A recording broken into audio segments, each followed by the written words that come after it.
estão aqui presentes, que a graça de Deus esteja com todos. E como um dia de sábado é um dia de celebrar. E certamente a celebração ela parte de um espírito agradecido, de um espírito que reconhece que o Senhor não só é o nosso Senhor, Criador, mas também é o nosso mantenedor. Amém?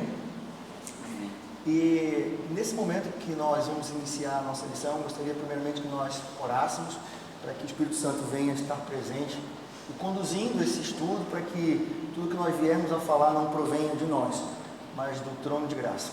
Oremos. Santíssimo Deus, nosso Pai, nós sabemos, Pai, que o Senhor tem grandes planos para a Tua igreja, Pai, para a Tua noiva. Por isso nós queremos nos vestir de vestes nupciais que aguardam a chegada do noivo, do Teu Filho, Pai, a fim que nós possamos estar preparados, habilitados e aprovados para o Teu grande dia. Fica conosco nesse momento, que o Teu Espírito Santo impressione nossos corações e nos instrua na verdade, em nome de Jesus. Amém. Amém. A todos que nos assistem também em casa, um bom sábado, que você e sua família possam estar agraciados com a presença de Deus e se sentir como se estivesse aqui conosco, embora você esteja com o seu coração ligados entre nós. E o tema da nossa lição de hoje, da lição número 8 do terceiro trimestre de 2023, é Vidas moldadas por Cristo e linguagem inspirada pelo Espírito. O próprio tema, ele já antevê, ele já nos dá, né, um vislumbre daquilo que nós vamos conversar e discutir ao longo da lição dessa semana. E o verso áureo está em Efésios, capítulo 4, versículo 22 a 24, e diz assim, todos podem nos acompanhar, alguns com as suas lições, quem tiver com o seu manual, quem não tiver com a sua própria Bíblia, Efésios, capítulo 4, versículo 22 a 24, que diz o seguinte: que quanto ao trato passado, vos despojeis do velho homem, que se corrompe pelas concupiscências do engano, e vos renoveis no espírito do vosso sentido, e vos revistais do novo homem, que segundo Deus é criado em verdadeira justiça e santidade.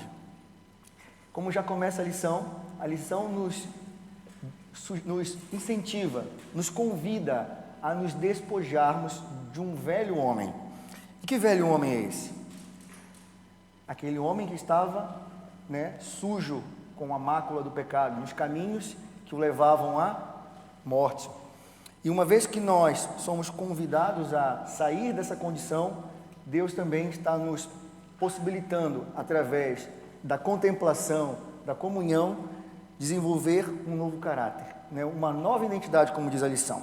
E a lição nos conta a história de um homem, um espanhol chamado José Antônio, ou José Antônio, e ele vivia nas ruas e sem abrigo, e tinha uma vida como muitas pessoas, vivia praticamente como um anônimo, como um indigente, com um aspecto sujo, mal lavado, barba por fazer, cabelos entrelaçados, cabelos todos quinquilhados, e era um homem com um aspecto com certeza muito mau, e eu tenho certeza que ele nem gostava de se olhar no espelho. Ele já estava tão habituado a se sentir uma escória que ele já nem queria se olhar no espelho, ele meio que aceitava aquela condição, de certo modo que um dia o dono de um cabeleireiro chamado Salva Garcia o convidou para que ele pudesse passar por uma repaginada, por um processo de mudança, pelo menos do visual.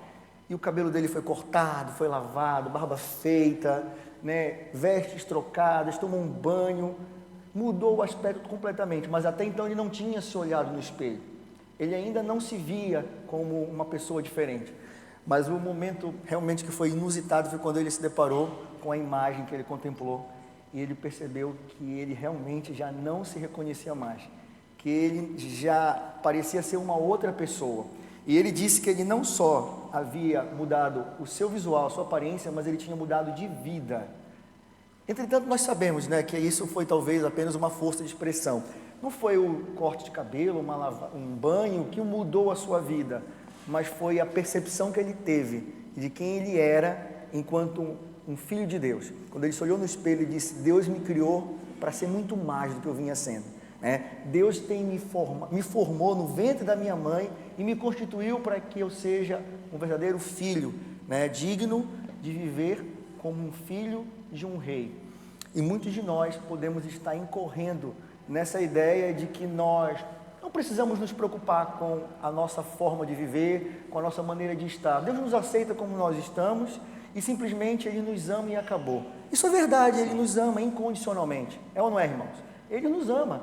Entretanto, Ele deseja que nós nos moldemos a Cristo, que é manso, que é humilde. Nós vamos ver ao longo dessa lição uma série de prerrogativas que o apóstolo Paulo fala em Efésios capítulo 4, mais especificamente a partir do versículo 17 em diante, que é digno de uma pessoa que se transforma, que se despe do velho homem e se reveste de uma nova criatura. Diego, já agora, bom dia a todos, bom sábado a todos, um bom sábado. Sabe que a igreja de Aveiro não é só aqui, em casa, a igreja expande.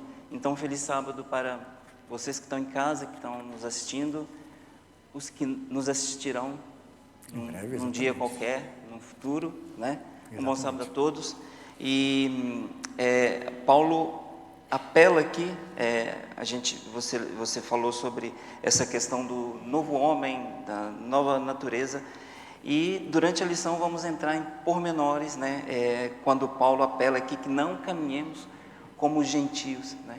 Como os gentios viviam, né? Cheios de pensamentos com futilidades e essas coisas todas, né?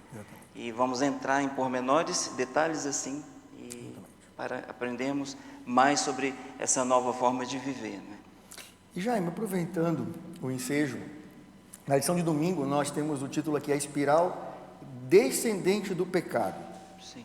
E Paulo, ele realmente fala muito correlacionado com a questão de andar, da maneira de viver, né? E obviamente que ele faz um paralelismo em relação a como se andava quando se vivia numa vida gentílica, mas uma vida gentílica antes, né, da conversão. E é importante deixar isso claro. Sim. Paulo, ele não condenava os gentios. Sim. Vamos falar sobre isso. Ele, na verdade, ele exortava aos gentios, melhor dizendo, para que eles pudessem se aperceber de que, eventualmente, eles poderiam começar a decair novamente e, portanto, se perder no meio do caminho. Então, portanto, Jaime, o que na lição de domingo nós podemos ver relativamente a esse perigo e qual é a recomendação que o apóstolo Paulo nos deixa? Sim, a lição de domingo tem esse título bem sugestivo, né? A espiral descendente do pecado, que fala da trajetória da humanidade quando ela se desprende de Deus.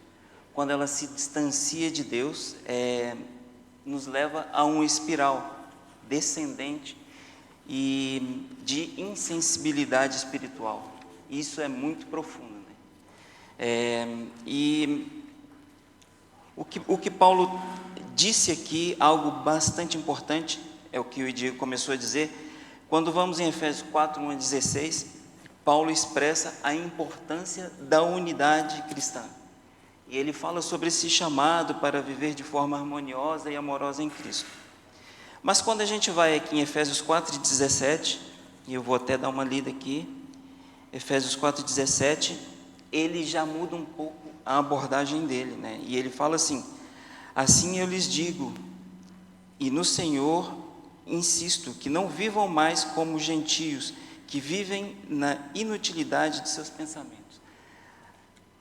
Como ele falou em vivermos em unidade, aqui ele já começa a abordar outros temas, ou seja, quando nos desprendemos ali, né, daquele caminho, dos ideais cristãos, e começamos a andar conforme os gentios andavam, né? Os gentios andavam antes da conversão, aí a coisa complica, e complica bastante. E eu até apontei aqui que Paulo contrasta essa vida centrada em Cristo, que é dos versículos acima, Efésios 4, 9 e 16, com a vida dos gentios que estavam afastados da salvadora graça de Deus. E quando andamos assim, não produzimos só mudanças de comportamentos externos, mas padrões internos de pensar e sentir, que é profundo demais, né?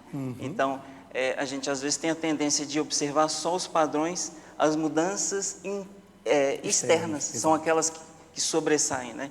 Mas também muda-se muito a mudança de comportamentos externos, né? Internos, a forma de de pensar, de sentir.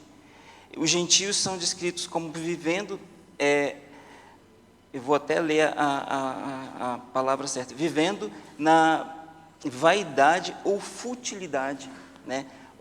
Ou inutilidade dos seus pensamentos. Entendimento obscurecido, eles viviam assim, estavam separados da vida de Deus por causa da ignomínia que vivem, ou seja, uma dureza de coração, e não somente um distanciamento intelectual com Deus. Olha o perigo, né? É aquela história, né? Sabemos, no caso os gentios não sabiam, esses gentios eram ainda antes de conhecerem a Deus, viviam assim.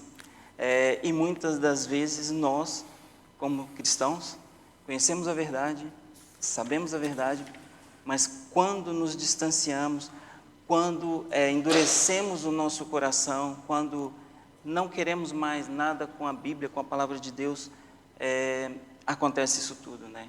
Esse distanciamento intelectual nosso com o nosso Criador pode ter consequências gravíssimas. Exatamente. Não é fácil, porque o processo muitas vezes ele acontece de maneira muito sutil, né? Sim. Não é de uma hora para outra que nós caímos. Nós não estamos aqui e simplesmente nós despencamos morro abaixo. É um processo, muitas vezes, que vai acontecendo gradativamente. Nós vamos cultivando pequenos hábitos pecaminosos, vamos cultivando pequenos traços, né, de caráter que vão sendo inicialmente desapercebidos, porque não se manifestam exteriormente, mas é do coração que procede os pensamentos, né, procede a maldade, que depois se converte em práticas que são totalmente contrárias à vontade de Deus, como a própria lição fala aqui, uma espiritualidade endurecida. E por que uma espiritualidade endurecida, né, Jaime? É isso mesmo, é a falta de uso do conhecimento que talvez tenhamos, né? Essa coisa de não darmos valor, não pegarmos a Bíblia e lermos, não produzimos frutos, bons frutos. Exatamente, e como falaste bem, não produzimos fruto, porque o fruto do Espírito, ele quer dizer que nós estamos ligados ao Espírito Santo, né? O Espírito Santo, ele está gerando em nós uma frutificação proveniente, né, da influência que ele tem na nossa vida. Quando nós estamos espiritualmente endurecidos, nós estamos, né, endurecidos e resistentes ao apelo, à sensibilidade espiritual, né, que poderia nos, então, reencaminhar para o caminho, né, que Cristo estabeleceu para nós. Portanto, nós começamos, né, a não mais receber a influência do Espírito Santo, de tal maneira que depois ele nos entrega, como nós vamos ver na lição, as nossas próprias concupiscências, né? Entristecemos o Espírito Santo, né? Vamos ver isso. Agora, só para terminar essa parte de domingo, é bom deixar claro que a preocupação de Paulo não é meramente criticar os gentios. Não é isso. É muito mais que isso. Ele deseja uma transformação profunda nos leitores, né? Como ele desejava isso quando ele escreveu para a igreja de Éfeso, é o que ele deseja a nós hoje, né? Que tenhamos essa transformação profunda, né? E não vivamos como os gentios viviam. Era isso. Bom, passando então agora para a lição de segunda-feira, vamos dar continuidade a esse assunto, e o título da lição é uma dramática mudança de vestes, que tem tudo a ver, mais uma metáfora muito bem usada por Paulo, né? E onde ele quer mostrar um pouco dessa transformação, né, Diego? Exatamente. Eu vou aproveitar então, vou ler, e peço que a igreja nos acompanhe, Efésios capítulo 4, do versículo 20 ao 24, que diz o seguinte: mas vós não aprendestes assim a Cristo, se é que o tendes ouvido e nele fortes ensinado, como está a verdade em Jesus, que quanto ao trato passado, vos despojeis do velho homem, que se corrompe pelas concupiscências do engano, e vos renoveis no espírito do vosso sentido, e vos revistais do novo homem, que segundo Deus é criado em verdadeira justiça e santidade. Então, duas palavras muito importantes aqui, né? Renovação no espírito do vosso sentido, ou seja, renovação naquilo que impera sobre a nossa vida, a nossa mentalidade, né? E o sentido também naquilo que nós percebemos que realmente representa os valores que nós adquirimos, né, como preceitos que balizam o nosso comportamento. E o segundo ponto é criado, lembrando que nós fomos criados e revestidos de um novo homem que foi criado em verdadeira justiça e santidade.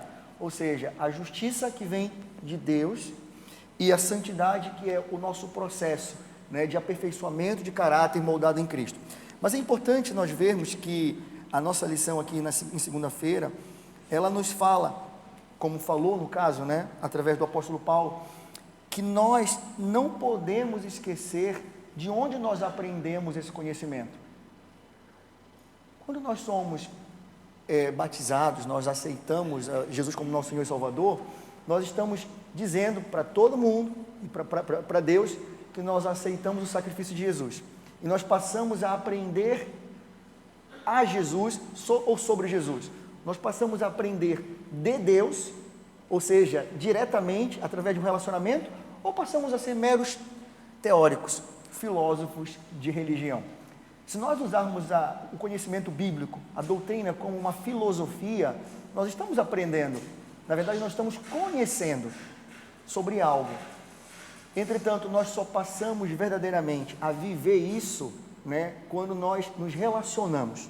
Então, o apelo de Paulo é relembrar aqueles homens que estavam cada vez mais, né, incorrendo em práticas que os afastavam de Deus, lembrem-se de quem ou a quem vocês aprenderam. Vocês não ouviram somente, vocês testemunharam, vocês sentiram, vocês perceberam o que é viver uma vida diferente. Portanto, não esqueçam dessa experiência, porque é essa experiência que vai fazer com que vocês comparem a vida que vocês estão começando a levar agora com aquele primeiro amor, né, de conhecer, de viver, de estar com Cristo. E Ele nos convida a mudar nossas vestes, a trocar nossas vestes. E se vocês não sabem, no Antigo Testamento, né, a sociedade, a cultura, era uma cultura de subsistência. Sim.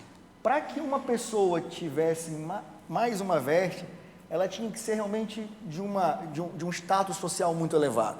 Por norma, toda a população, toda a média, né, da sociedade tinha apenas um traje, um conjunto de Diego, roupas. até lembrando aqui, se formos usar essa metáfora hoje, talvez ela não faça tanto sentido quanto fez naquele tempo, justamente por causa do que você está falando. Naquele tempo, uma roupa era uma roupa. As pessoas normalmente tinham uma roupa, uma combinação de roupa, vamos dizer assim. Exatamente. Né? Então fazia toda a diferença quando a pessoa podia trocar de roupa. Exatamente. Né? Quando ela vestia uma roupa nova, uma roupa diferente, fazia toda a diferença. Hoje em dia... chamava muita atenção, né? As pessoas ficavam questionando. Sim, sim. Como é que ela conseguiu trocar de roupa? Sim. Ou então, por que ela trocou de roupa? Porque isso não era comum, né? Nem mesmo a nobreza tinha esse hábito, né? Só em ocasiões muito especiais. Então, quando Paulo ele nos incita a trocar as nossas vestes, né? A revestir-nos de um novo homem, ele está literalmente dando uma importância que naquele tempo era algo extremamente, né, especial. Sim. Era algo extremamente... tinham significados... né, forte a nível de significado social. Tinha, exatamente, significado social que talvez não tenha tanto hoje, que significava identidade da pessoa, significava a posição da pessoa, o valor da pessoa, não é? Exatamente. Hoje já não tem tanto, ainda tem, exatamente, mas não é tão vivo quanto era naquele tempo. Né? Exatamente. A Bíblia mesmo, ela traz uma dicotomia sobre a questão das vestes. Nós podemos ver em algumas passagens, não vou ler todas, senão nós teríamos muito tempo aqui para debater nisso, que as vestes elas são ligadas a um fator positivo ou um fator negativo. Por exemplo, nós podemos ver que em alguns momentos no Antigo Testamento, trocar de vestes poderia estar relacionado com o quê? Com uma nova vida, mas também o trocar de vestes poderia estar relacionado com você, né, perceber que a tua vida, ela precisa de uma mudança genuína. E muitas vezes, quando nós lemos isso, nós não paramos para pensar na profundidade que isso tem, tá? Mas aqui, por exemplo, nós podemos ver o que Paulo nos diz sobre a adoção de uma vida moldada por Cristo através de 3 processos. Eu vou somente falar os 3 processos para que nós possamos meditar. O primeiro processo é despojar-nos. Então, antes de eu mudar, eu preciso primeiro o quê? Abandonar aquilo que não está bem, a veste suja, a veste contaminada. Depois disso, eu preciso experimentar uma renovação. Eu não vou usar uma roupa sem antes experimentar. Então eu experimento, né? Eu percebo como aquilo sabe bem em mim e a partir daquele momento eu entendo, ok, é assim que eu quero estar. Isso me faz bem. E o terceiro momento é revestir-nos, ou seja, usar uma nova vestimenta. Realmente adotar uma nova postura, uma nova conduta.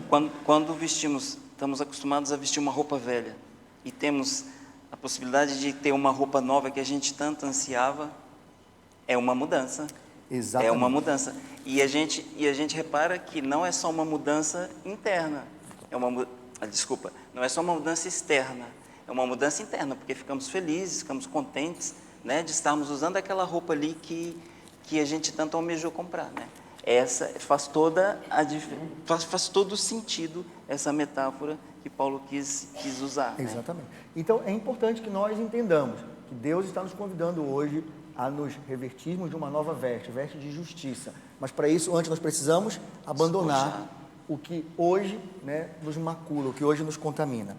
Na lição de terça-feira, nós vamos adentrar um pouco mais a fundo, ainda nesse capítulo 4, mas já no versículo 25 em diante, que fala sobre a questão da linguagem, que fala sobre a forma como nós devemos, né, nos relacionar. E mais uma vez, esse tema ele nos traz a ideia da unidade, mas também do relacionamento, da interação entre os cristãos. É impossível nós dizermos que nós somos novas criaturas em Cristo, que nós somos filhos de Deus, se nós não mudarmos a nossa maneira de nos relacionarmos, é ou não é? E Paulo ele percebia em alguns momentos a falta de sensibilidade, a falta de mansidão, de amor. E eu pergunto, será que algumas vezes aqui dentro da nossa igreja nós não estamos sendo duros demais? Será que nós não estamos olhando com amor, com misericórdia, com benevolência, suportando uns aos outros? Esse é o apelo de Paulo, né, Jaime? Sim. E por falar em falar, né, que é a lição de terça-feira, ela destaca essa parte da comunicação, do falar. Eu estou sentindo que a igreja está meio calada, sem falar. Quem quiser participar pode ficar à vontade, né? A ideia é recapitularmos a lição juntos. Então, quem tiver uma contribuição a fazer, algo que talvez a gente que não falou, pode ficar à vontade, né? Mas então, voltando aqui à lição de terça-feira, ela fala, o título da lição, linguagem construtora da unidade e cheia de graça, né? Você falou uma coisa interessante, porque a nossa linguagem pode unir, mas pode também dividir. Isso é importantíssimo, né? Temos que ter muita atenção. E agora a gente devemos até tirar isso, não só para o ambiente da igreja, mas para a nossa vida lá fora, né? Temos que ter muito cuidado, muito tato com o que sai da nossa boca. Resumindo aqui um pouco a lição de terça-feira, que é importantíssima, como as outras, mas é um pouquinho grande, vou falar rapidamente dos 4 pontos que Paulo destaca que devem sair da nossa boca, né? Se a gente seguir isso aqui, a gente vai ser feliz e vamos fazer as outras pessoas felizes. Ele começa falando da verdade, né? Na nossa boca, os nossos lábios devem falar a verdade. A razão é profunda. Somos todos membros do mesmo corpo, né? Se somos todos membros do mesmo corpo, todos nós devemos falar a verdade. Não é um falar a verdade, o outro falar a mentira ou vice-versa e fazer aquela confusão toda, e não vamos ter aí a unidade a qual temos que ter, né? Não deixaremos de ter. Depois, o segundo ponto que Paulo destaca, que deve sair da nossa boca, é a ira controlada. Essa questão aqui foi importantíssima, Diego. Por quê? Paulo aqui, ele não deixa de destacar, ele, em momento algum, ele quis dizer que nós não vamos ficar irados ou não podemos ficar irados, né? Nós, como seres humanos, estamos susceptíveis a, numa ocasião qualquer, termos ira. Mas o que Paulo quer dizer aqui é que nós temos que controlar essa emoção, que é a ira, né? O que Paulo quer dizer aqui é que o pecado não é termos ira, o pecado é a consequência da continuação da nossa ira, que são as nossas palavras, né? Talvez as nossas palavras. Mais à frente aqui na lição vamos falar das gritarias, né? Uma pessoa que está irada, ela tende a gritar, a falar muito alto, a falar palavras assim que não vão ser palavras positivas, vão ser palavras negativas. Aí é que mora o pecado, é a gente continuar com a ira, né? Você ter ira é algo nosso como seres humanos, mas a continuação ali, né? Isso é que é mal. Isso vem do domínio próprio, né? O próprio domínio próprio, ele quer dizer o quê? Nós vamos nos anular em relação aos nossos sentimentos? Não. As nossas emoções, elas vêm, elas são involuntárias. Sim, são involuntárias. Mas o domínio próprio, é justamente nós limitarmos, né, o impacto que essa emoção pode ter sobre a minha vida e sobre a vida do outro. E a própria Bíblia falando de fala, né, sim, de verbalizar, que a nossa boca fala, o nosso coração está cheio. Exatamente. Então, se eu não tenho o tato para falar com o meu irmão, se eu falo de maneira ríspida, acusatória, né, e condenatória, se calhar talvez eu não entendi ainda o que é verdadeiramente, né, uma vida em Cristo. Exatamente. Porque Cristo nos amou primeiro, quando nós ainda éramos o quê? Pecadores. Isso quer dizer que, da mesma maneira como Cristo nos redimiu e nos aceitou, estando nós em pecado, nós devemos olhar para o nosso irmão da mesma maneira como Cristo olhou-nos a nós. Exatamente. Então não faz sentido nenhum a gente dizer que a gente é cristão se nós não lembrarmos de onde nós viemos. Sim. E muitas vezes parece que quando nós estamos na igreja nós esquecemos. E às vezes é bom lembrar isso. Eu estou aqui na frente, eu assumi um cargo, uma posição, esquece isso lá, já passou. É verdade que já passou, nós somos novas criaturas, mas nós não podemos olhar os outros que não têm a mesma maturidade que nós, como se eles tivessem, né? E aí que importa nós termos essa sensibilidade, esse cuidado, né? Sim, sim. Para falarmos em amor, mas falar verdade e justiça. Verdade e justiça. E controlar a nossa ira. Temos uma participação aqui. Sim, a Lília. Temos algum microfone que pudesse ser trazido? Senão a irmã pode falar, que nós tentamos... Eu acho que o Manuel já vem. O Manuel vai já descer para trazer o microfone. Sim, já está aqui, já está aqui. A Lília. A Lília. Lília. Por isso é que nós aqui em Portugal costumamos dizer que devemos tratar o outro como nós gostaríamos que nos tratassem a nós próprios. Sim. Daí que o apóstolo Paulo fala muito sobre os frutos do Espírito. Cada um devia tentar alimentar esses frutos para poder controlar as nossas emoções. Exatamente. De maneira que a gente possa tratar o outro como a gente gostaria de ser tratado. Exatamente, bem dito. E vimos um pouco disso na semana passada, né? Essa questão dos frutos do Espírito. Bom sábado. Bom sábado. Meus irmãos, ter carácter não é ter mau carácter. Há uma grande diferença entre ter carácter disciplinatório a ter um carácter que não tem nada a ver com o carácter da disciplina. Nós temos que ter amor e tolerância, mas não podemos ter aceitação do pecado, daquilo que está mal.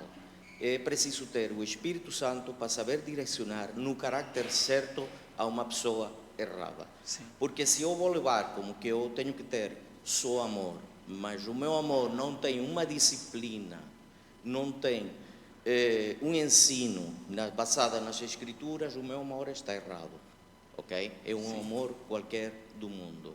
Exatamente. O nosso amor tem que ser um amor certo, com uma disciplina certa, com uma ensinança que é certa. Por quê? Porque o mundo é uma falsidade e o amor também pode chegar a ser falso. Só o amor verdadeiro é aquele que provém de Deus. Nossa aceitação, eu aqui a estudar um bocadinho, tem que ser numa disciplina certa, num carácter certo, direcionado pelo Espírito. Porque se eu sou tolerante, mas não tenho disciplina, eu vou terminar pondo dentro do meu hogar aceitações que vão levar o meu hogar ou vão levar o meu irmão a um abismo. Eu acho que no carácter certo, eu vou ao irmão numa disciplina certa, numa hora adequada e num lugar certo, dizer: meu irmão, isto está mal, meu irmão, isto está bem. Isso ajuda muito, porque corrige as diferenças entre as partes, está bem? Amém. Eu queria só... Isso faz todo sentido, até porque o Espírito Santo habita em nós. Mas o Espírito Santo não é alguém passivo, né? Ele está ali, se nós permitirmos, moldando o nosso caráter. Mas não pequei. Irás, mas não pequeis. E o irmão falou uma coisa que é muito importante, né? A verdade é isso, é nós falarmos em amor, mas a verdade.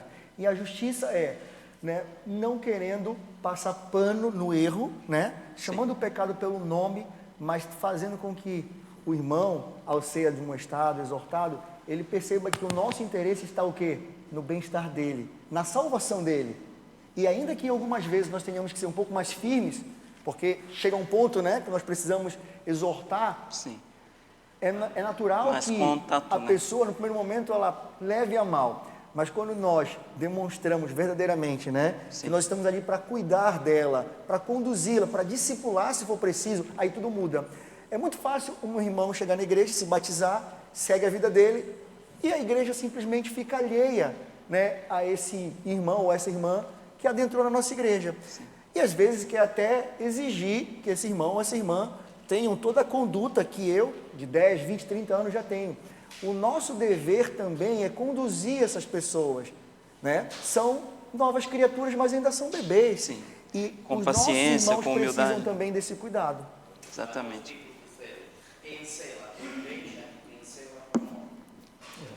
Sim.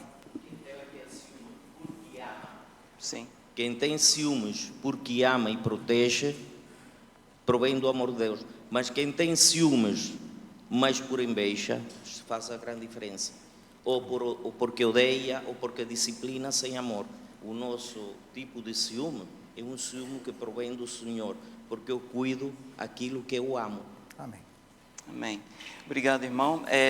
Seguindo aqui os 4 pontos que Paulo destaca que devem sair da nossa boca, nós já falamos sobre a verdade, falamos sobre ter o controle sobre a ira, e agora o terceiro ponto parece que salta um pouquinho assim do contexto, que é quando Paulo fala que a renúncia ao roubo e a importância do trabalho.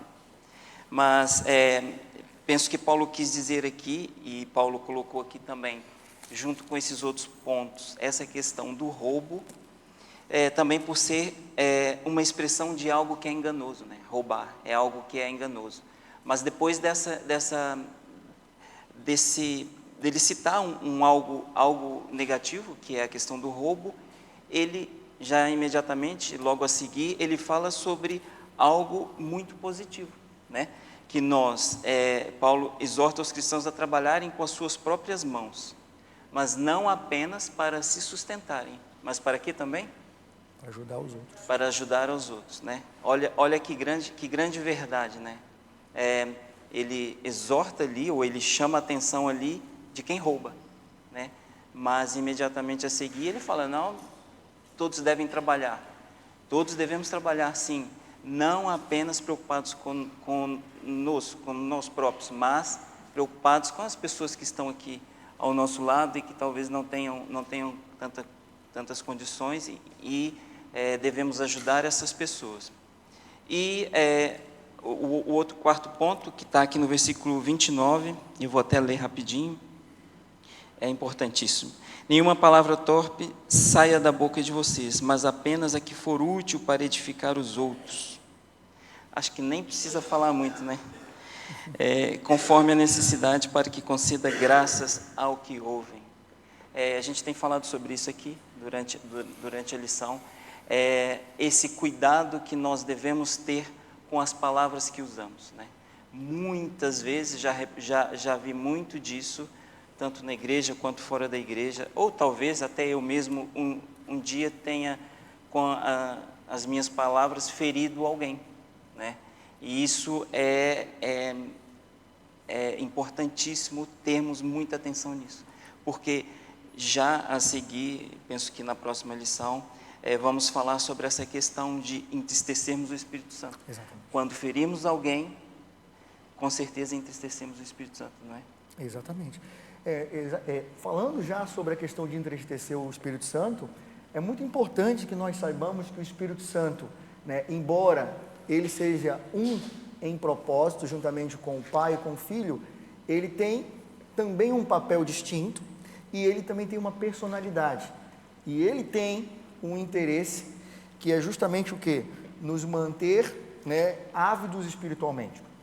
E é importante nós vermos, como nós podemos perceber aqui na lição, na Bíblia, melhor dizendo, no capítulo 4 de Efésios, a partir do versículo 25, o apelo que o apóstolo nos faz, pelo que deixai a mentira e falai a verdade, cada um com o seu próximo, porque somos membros uns dos outros. Nós já temos essa concepção de um corpo ligado, né, através de juntas, que se interrelacionam e que constitui o quê? O corpo de Cristo, cuja cabeça é Cristo. No versículo 26, irai-vos e não pequeis, não se põe o sol sobre a vossa ira, não deis lugar ao diabo, e aquele que furtava não furte mais, antes trabalhe, fazendo com as mãos o que é bom, para que tenha que repartir com o que tiver necessidade, como o Jaime acabou de dizer. E não saia da vossa boca nenhuma palavra torpe, mas só a boa, que para promover a edificação, para que dê graça aos que a ouvem. E termina no versículo 30, e não entristeçais o Espírito Santo de Deus, no qual estás selado para o dia da redenção. Olha que ponto importante, nós estamos selados para o dia da redenção.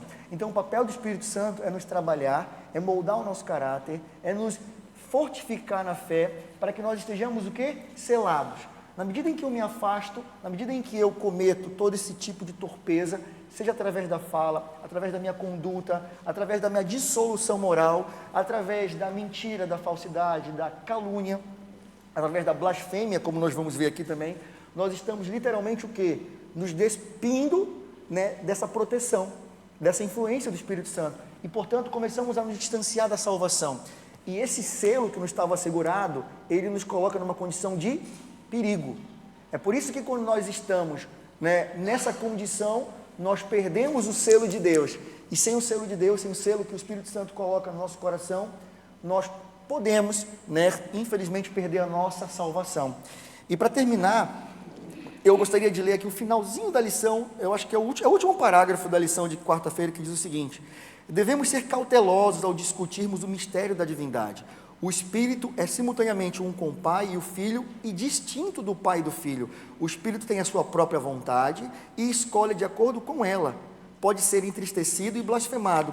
Essas expressões não são adequadas para se aplicarem a um simples poder ou influência, mas são características de uma pessoa. O Espírito é uma pessoa e ele quer se relacionar conosco e ele tem sentimentos. Por isso que a lição fala que o Espírito também se entristece. Exatamente, o Espírito não é, como eu disse antes, não é passivo. Mas por que ele se entristece? É só porque nós o desagradamos? Não. Eu acredito que o Espírito de Deus ele não se entristece por ser um fim na sua vontade em não ser contrariado. O Espírito Santo se entristece porque ele vê a nossa declinação e ele sente que se nós continuarmos nesse caminho, nós vamos, infelizmente, nos degradando, nessa espiral descendente que nos leva ao pecado. O Espírito se entristece por nós, não é por ele. Entende? Ele se entristece de perceber que, na medida em que nós nos afastamos da influência dele, a consequência vai ser cada vez mais trágica. Né, vamos só descer, né? E isso não são os planos de Deus para a nossa vida, né? Exatamente. Passando aqui rapidamente para a lição de quinta-feira, o título da lição, né? Bondade, entre parênteses, não amargura. E a amargura também é algo muito, muito, muito sério, né?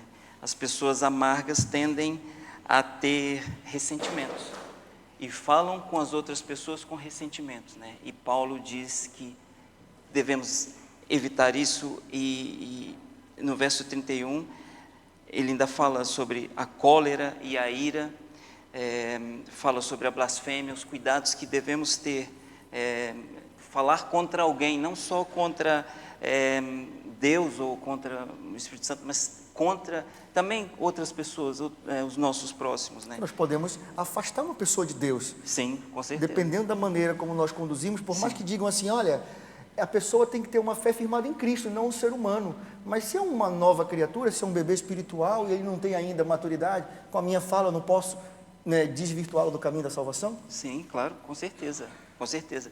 Esse Paulo está aqui nos dando os toques, né? Olha, não faça isso, olha, cuidado com a blasfêmia. Aqui agora, já no verso 32, ele já faz um contraste, né, com tudo que foi falado aqui no verso 31. Ele fala que sejam bondosos e compassivos uns para com os outros, né? Perdoando-se mutuamente, é outro ponto assim, bem interessante que a lição abordou na quinta-feira, né? A questão do perdão, né? Devemos perdoar-nos mutuamente, assim como Deus nos perdoou. É fácil perdoar, Diego? Claro que não. Vocês acham que é fácil perdoar alguém? Mas devemos perdoar, está certo isso? O que vocês acham? Devemos perdoar, não é? Mas não é fácil. Devemos pedir sempre a presença do Espírito Santo aqui na nossa vida para sabermos perdoar quem nos machucou, quem nos ofendeu, né? E já estamos a tempo de terminar e acho que o que tínhamos para falar, aliás, tínhamos muito mais coisa para falar, porque a lição ainda não para por aqui, mas o nosso apelo é que Deus, através do Espírito Santo, continue nos moldando o nosso caráter, como o irmão aqui disse, para que tudo que saia da nossa boca seja para edificar, que as nossas palavras, os nossos atos, o nosso exemplo, a nossa maneira de pensar, a nossa maneira de vestir, de comer, seja positiva em todos os sentidos, né? Para que a gente possa pregar a palavra, pregar a verdade com esses nossos exemplos. E o Espírito de Profecia nos dá uma pista para que nós percebamos e avaliemos se nós realmente temos o amor de Cristo no nosso coração. Se tiverem amor no coração, procurarão estabelecer e edificar o vosso irmão na santíssima fé. Se é pronunciada uma palavra que é prejudicial para o caráter do vosso amigo ou irmão, não encorajem essa maledicência, é obra do inimigo. Lembrem bondosamente ao que fala que a palavra de Deus proíbe esse tipo de conversação. Sim, com certeza. Que as nossas palavras, que nossos procedimentos sejam de edificação do corpo de Cristo e promoção da unidade. Só um parênteses, a pessoa que fala mal, ela está errada, mas se nós estamos do lado, ouvimos aquilo e passamos aquilo para frente, ou seja, alimentamos aquela fofoca, aquela mentira, nós também estamos errados, né? Exatamente. E devemos ter cuidado com isso, né? Então, que Deus abençoe a todos e que tenhamos um bom restante de sábado. Amém.